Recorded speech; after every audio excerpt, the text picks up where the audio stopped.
በስመ አብ ወወልድ ወመንፈስ ቅዱስ አሃዱ አምላክ አሜን።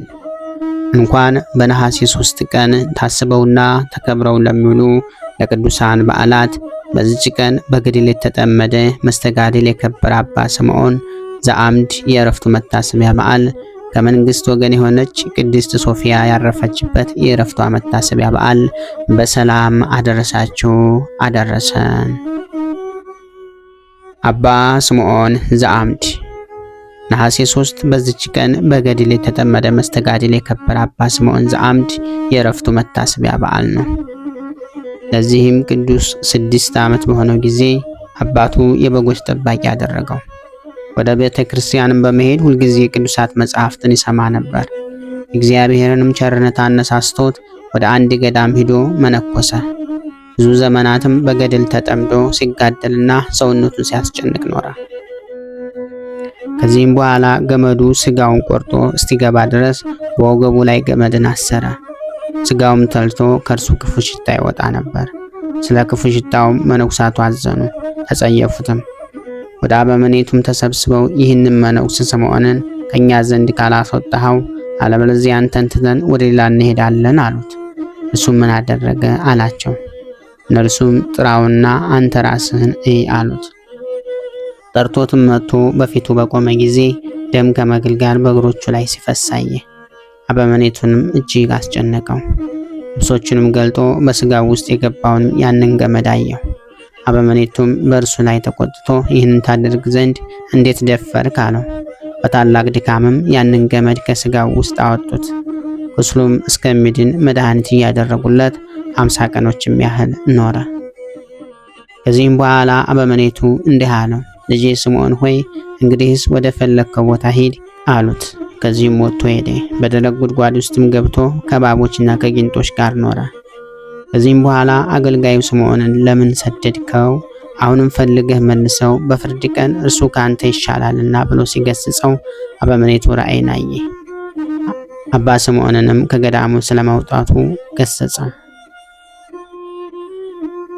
በነጋ ጊዜም አበምኔቱ ራእይን እንዳየ ስለ አባ ስምዖንም እንደገሰጸው ለመነኩሳቱ ነገራቸው።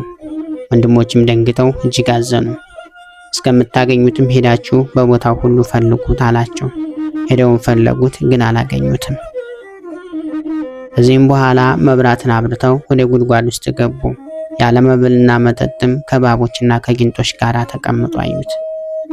ገመድም አወረዱለትና ከዚያ አወጡት።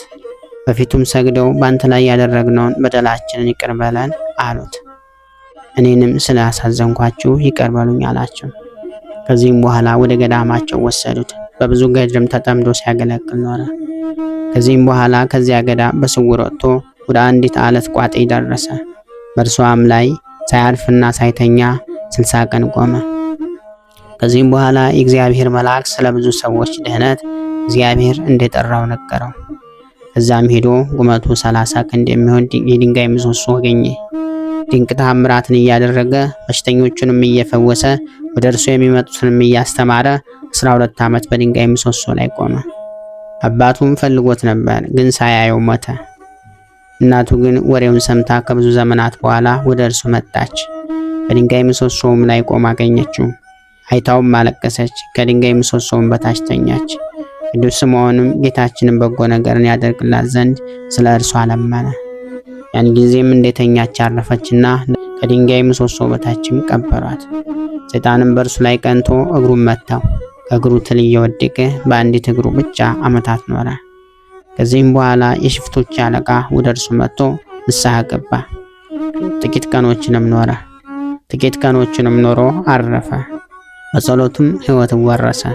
ወደ እርሱ ስለሚመጡ ብዙ ሕዝቦችም የውሃ ጥማት እንዳያስጨንቃቸው ወደ እግዚአብሔር ለምኖ ከድንጋይ ምሰሶ በታች ውሃን አፈለቀላቸው። ዳግመኛም ወደ ሌላ ምሰሶ ተዛወረ። በእርሱም ላይ እየተጋደለ 30 ዓመት ኖረ። ብዙዎች አረማውያንና ከሃዲያን ካስተማራቸውና ወደ ፈጣሪያቸው እግዚአብሔር ከመለሳቸው በኋላ ክብር ይግባውና ወደ ወደደው ክርስቶስ ሄደ። በሰላም አርፎ የዘላለም ሕይወትን ወረሰ። ከዚህ በኋላ የአንጾኪያ ሊቀ ጳጳሳት ቅዱስ አባ ስምዖን እንዳረፈ በሰማ ጊዜ ካህናትን፣ ዲያቆናትንና የአገሩን መኳንንቶች ከእርሱ ጋር ይዞ የቅዱስ አባ ስምዖን ሥጋ ወዳለበት ደረሰ። በታላቅ ክብርም ተሸክመው እየዘመሩና እያመሰገኑ ወደ እስክንድርያ አድርሰው በቤተ ክርስቲያን ውስጥ አኖሩት። ከስጋውም ድንቆችና ታምራቶች ታላቅ ፈውስም ሆነ። በዚህ ዕለት ታስበውና ተከብረው የሚውሉ ቅድስት ሶፊያ ብሩክትና ደናግል ልጆቿ ናቸው። በዚችም ቀን ከመንግስት ወገን የሆነች ሶፊያ አረፈች። ለዚችም ቅድስት ብዙ ሀብትና ብዙ ጥሪት ነበራት። ክብር ይግባውና ስለ ክርስቶስ ፍቅር የክርስቶስን መከራ መስቀል አንስታ ትሸከም ዘንድ ከ3 ሴቶች ልጆቿ ጋር ወደ ሮም ከተማ ሄደች። ንጉሥ እንድሪያኖስም ክርስቲያን እንደሆነች ባውቆ ከልጆቿ ጋር ወደ አደባባይ ያስቀረባትና ስለ ሀገሯና ስለ ስሟ ጠየቃት። እርሷም የሚቀድመው ስሜ ክርስቲያን ነኝ፣ ወላጆቹ ያወጡልኝ ስሜ ግን ሶፊያ ነው። ክብር ይግባውና በክርስቶስ ፈቃድም ልጆችን መስዋዕት አድርጌ ላቀርብ ወደ ሀገር መጣሁ አለችው። ከዚያም በኋላ የከዳተኛው ንጉሥ ስቃዩ እንዳያስፈራቸው ልጆቿን አበረታቻቸው። ምስክርነታቸውን ይፈጽመው ከሞቱ በኋላ ገንዛ ከሮሜ ከተማ ውጭ ቀበረቻቸው። በሦስተኛውም ቀን መታሰቢያቸውን ታደርግ ዘንድ ልጆቿ ወደ ተቀበሩበት ከብዙዎች ከከተማም ሴቶች ጋር ሄደች። እንዲህም ብላም ጸለየች። አክሊላትን የተቀዳጃችሁ የምታምሩ ፍጹማን የሆናችሁ ልጆች ሆይ እኔንም ከእናንተ ጋር ውሰዱኝ አለች። ይህንንም እንዳለች ወደ አሁኑ አረፈች፣ ከልጆቿም ጋር ተቀበረች። እግዚአብሔር ምስጋና ይሁን።